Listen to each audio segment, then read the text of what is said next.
दोस्तों, हम सुशील आज आप सबके बीच एक बार फिर से कुछ जानकारी साझा करने के लिए आए हैं। हमारे आज की विशेष जानकारी इस प्रकार की है कि जो गेहूं में उगने वाले बीट होते हैं उसके बारे में बताने के लिए आए हैं।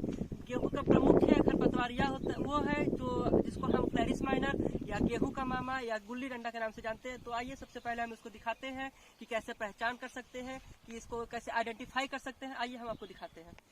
देखिए दोस्तों, ये है फ्लैरिस माइनर का पौधा और ये है हमारा गेहूं का पौधा। लेकिन हम इसको नॉर्मली तरीके से देखकर हम ये नहीं आइडेंटिफाई नहीं कर सकते कि ये कौन सा वीट है, कौन सा इसमें फ्लैरिस माइनर है। इसको हम देख के नहीं बता सकते। जब तक ये रिप्रोडक्टिव पार्ट नहीं आ जाता है तब तक हम इसको देख के बिना इसको देखे हम बता नहीं सकते हैं कि ये किसमें कौन सा फ्लैरिस माइनर है, कौन सा वीट है। लेकिन अगर हमारे साथ आप जुड़े रहेंगे तो हम आपको इसकी विशेष जानकारी देंगे कि इसकी बिना रिप्रोडक्टिव पदार्थ पार्ट के कि कैसे इसको हम पहचान सकते हैं कि ये फ्लैरिस माइनर की ये कौन सा वीट है।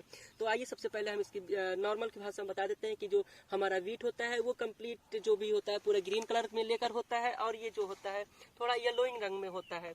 और दूसरी बात इसमें ये होती है कि जिसका ये जो नीचे पार्ट होता है जो भी इसमें निकलती है ये थोड़ा फैलावदार ले होकर निकलता है। लेकिन हमारा वीट जो होता है वो सिंगल स्टिक में एक मतलब जो भी होती है स्टिक में होती है।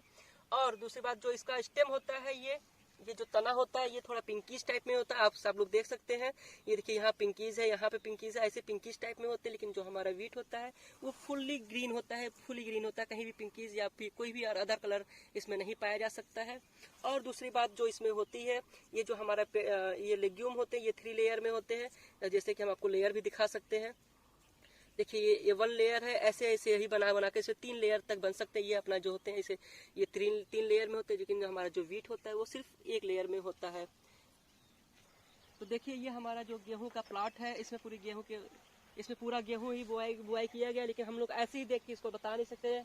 जब तक हम इसके खेत में हम पूरी तरह से इसमें चलेंगे नहीं, इसके बीच में जाएंगे नहीं, तब तक हम इसके वीट के बारे में बता नहीं सकते हैं। और जब तक हम इसको देखेंगे नहीं तब तक हमें इसके बारे में पता नहीं चलेगा। और जब तक हम देखेंगे तब तक बहुत देर हो चुकी होगी, क्योंकि जो इसका रिप्रोडक्टिव पार्ट होता है इसमें निकलने वाले सब सीड की संख्या, सिर्फ फ्लैरिस माइनर की सीड की संख्या लगभग 20 से 30 हजार सीड होते हैं एक रिप्रोडक्टिव पार्ट में।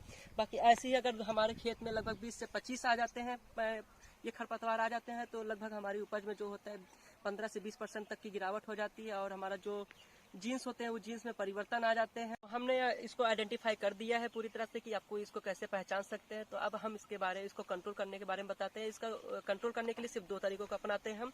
और पहले तरीका यह है कि फसल चक्र को अपनाते हैं। और दूसरा है वीडीसाइड का उपयोग करते हैं।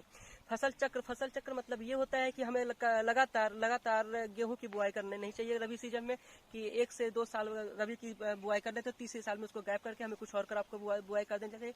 क्रॉप रोटेशन हमें कर देना चाहिए, जिससे कि क्या होता है कि जो हमारा ये फ्लैरिस माइनर होता है वो उसका जर्मिनेशन जो होता है 1 से 2 साल का ही होता है। उसकी सीड का जर्मिनेशन थर्ड ईयर में उसका जर्मिनेशन डेड हो जाता है, वो जर्मिनेट नहीं कर पाता है, और जिससे कि हमारा फसल सुरक्षित बचा रहता है। और वीडीसाइड का प्रयोग हमें जो 70% WP में आते हैं या तो 30% EC में आते हैं, जो घोल के रूप में होता है, जो पाउडर के रूप में होता है, उसका उपयोग कर सकते हैं। स्पेशली हम किसी कंपनी का या किसी प्रोडक्ट का नाम नहीं ले सकते, क्योंकि हम यहाँ पे आपको जानकारी देने आए हैं, सिर्फ प्रचार करने नहीं आए हैं।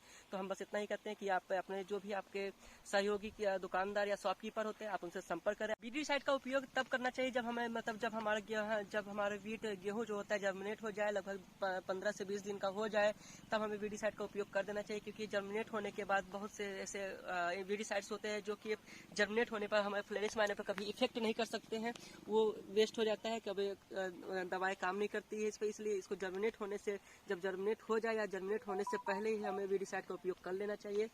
और आगे की जानकारी के लिए हम फिर से आपके साथ आएंगे, फिर से जुड़ेंगे आपके साथ। धन्यवाद, बहुत बहुत शुक्रिया।